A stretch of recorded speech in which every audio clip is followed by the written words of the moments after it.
কালকে সন্ধ্যাকালে বউপোলা লইয়া চৈত্র ছেলে গেছিলাম পয়লা বৈশাখের বাজার করতে।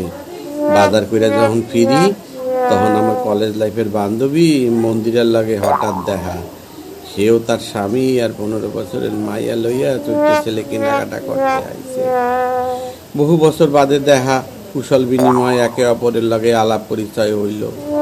বাড়ি ফেরার পথেই বউয়ের মুখ দেহি ফুলল, থমথম করে।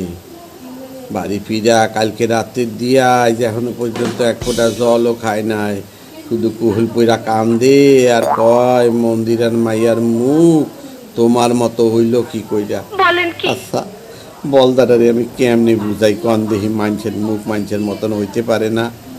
আর স্বামীরও দেখছি একবার নিজের মাইয়ার মুখের দিকে চায়, একবার আমার মুখের দিকে চায়। আমি বলছি মহা জ্বালায়, আমি যে কি করবো। থাক।